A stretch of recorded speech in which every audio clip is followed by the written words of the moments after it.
Treaty Select Committee, a public scam and fraud. The New Zealand ACT Party's principles of the Treaty of Waitangi Bill is a dead duck, dead in the water, all kaput and finished for good. Clearly, the New Zealand public hated this bill, they wanted it shot down, they love the Treaty of Waitangi just as it is, which brings such a wonderful non-racist harmony and peace to the country, uniting its peoples in blissful joy. Well, you can believe that crap if you want, but the truth is, the Treaty Select Committee was nothing more than a public scam and a fraud on the citizens of New Zealand. The committee was a total set-up right from day one. The truth is, the New Zealand public are sick to the teeth of the racist bias, racist policies and racist handout funds that politicians, particularly MPs from Labour, Green and Te Pāti Māori, impose on decent, hard-working Kiwis by twisting the facts and the real meaning of the 1840 Treaty of Waitangi Agreement. One could easily argue, by voting down ACT's Treaty Principles Bill by such a huge majority in the House, voted down by over 90% of the MPs in Parliament, the MPs were effectively implying on behalf of all New Zealanders they didn't want any treaty principles of any kind whatsoever in government legislation, and all such references should be removed. This would be an excellent idea, so congratulations MPs if that is what you were implying, but I doubt it. Why do I think that the Treaty Select Committee was a public scam and fraud? Or should I say, how do I know that the committee was a scam? I think most decent New Zealanders know it was a scam, and without going into any in-depth and boring statistical analysis using readily available mathematical algorithms, here's why the Treaty Principles Bill Select Committee was a set-up, why it was a public scam and fraud, and easy to follow layman's terms. What's the odds of winning First Division in Lotto with just one line of 6 numbers? Not very good at all. It's about 1 chance in 4 million, or put another way, you have about 99.999975% chance of losing. Some people think if they buy 10 different lines of Lotto, they greatly increase their chance of winning by tenfold. However, it's not your chance of winning Lotto that's important, it's your chance of losing that's key. And so, with 10 lines of Lotto, your chance of losing is 99.99975%, which is, for all intents and purposes, just as bad as having 1 line.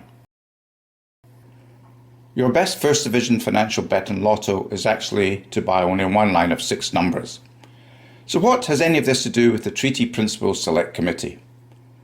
Readily available public polls clearly show that well over 60% of the New Zealand public, taken across all of the political parties, fully supported a change by either implementing the ACT Party's Treaty Principles Bill or by completely removing all references to any form of treaty principles from current legislation because there are no treaty principles in the first place.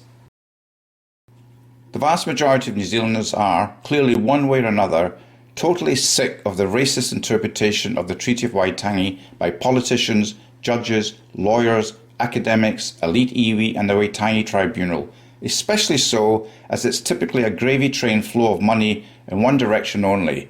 It's downright racist, it's apartheid at its very worst.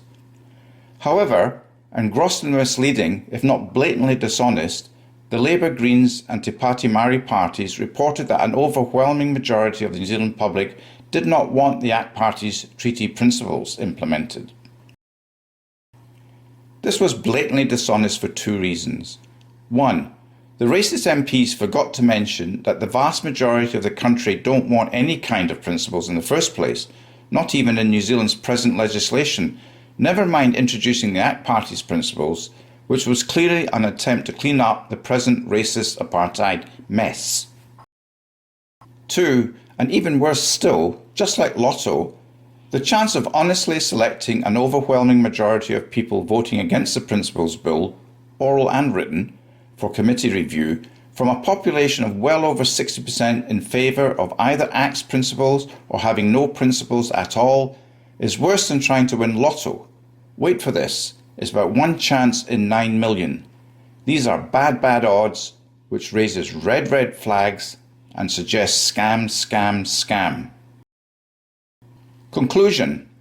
The Treaty Select Committee was a public scam and fraud. It was a total fake. And that's without even taking into account that the committee was stacked and loaded with offensive Labour, Green and Te Pāti Māori MPs who are obviously hell-bent on backstabbing and offending any member of the public who dared submit in favour of the bill. And we all know who these River of Filth MPs are, don't we? New Zealand Green and Te Pāti Māori parties. Finally, just for the record, anyone with an iota of intelligence knows that the 1840 signing of the Treaty of Waitangi, in essence, saved Māori from extinction. New Zealand desperately needs a legally binding bill to clean up Parliament's river of filth. Thank you for listening. WhangāreiTim.